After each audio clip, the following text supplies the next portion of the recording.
Well, well, well, look what we have here. A cute kitty cat. Oh, and also the meme stock report. How about that? Get it? Get it, kitty? Oh, it's a kitty. Oh, nice kitty. Anyways, the meme stock report's out. And God, that cat's so cute. Anyways, okay, so the staff report on equity and options market structure conditions in early 2021. This is the much anticipated quote meme stock unquote report that has been anticipated. Apparently, this was released on October 14th. News to me. Introduction. GameStop Corp, or GME, and multiple other stocks experienced a dramatic increase in their sharp price in January 2021 as bullish sentiments of individual investors filled social media. You see how he's not calling us apes? As the company's share prices skyrocketed to new highs, increased attention followed, and their shares became known as meme stocks to the media, not to retail.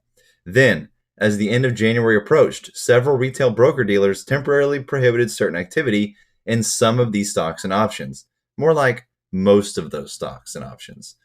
This report of the staff of the Securities and Exchange Commission primarily examines the January 2021 trading activity in GameStop, the most famous of meme stocks against the backdrop of contemporaneous trading activity in other meme stocks.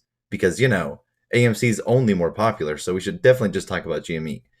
Because the media attention surrounding the meme stock episode raised several questions about market structure, this report will begin with an overview of the U.S. equity and options market structure and explain how individual investors' orders are typically handled.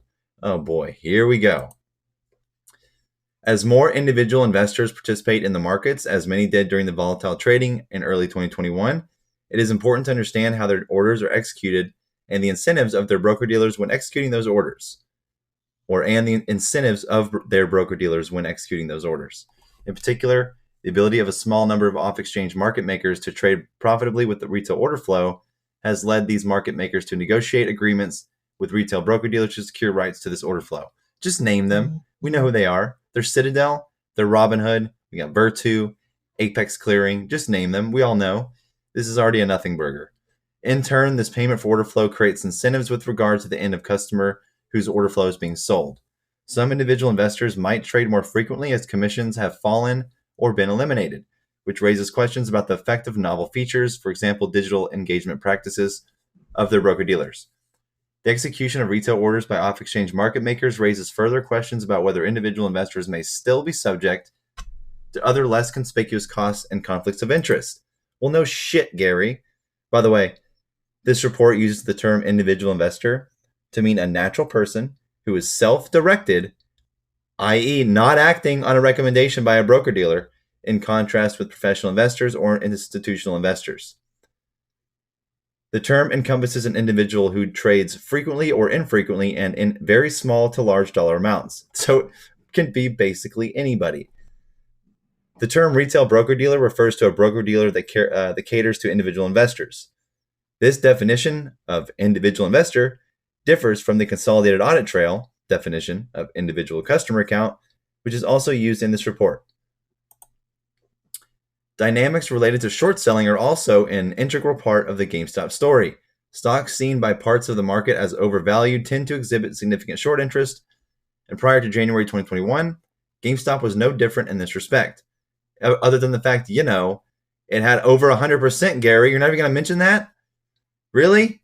However, some in the media directly linked trading activity to the presence of short interest, characterizing trading in GameStop as an act of rebellion intended to humble short-selling professional investors who had allegedly targeted the stock. Lastly, the episode highlighted the risks that exist while trades are settled and raised concerns about the mechanisms market participants use to manage those risks. Specifically, volatility combined with settlement risk led to some firms temporarily restrict trading, obviously. We discuss aspects of equity and options market structure below. This ought to be great. I'm going to break this down into parts. This shit is annoying. You better go into some details because we're leaving out Citadel, Virtu, Robinhood, Apex. We're leaving out the data that everyone knows exists, the 200% short interest nearly, the 200% institutional ownership. There's a lot more to this that is being ignored. So let's see what else happens.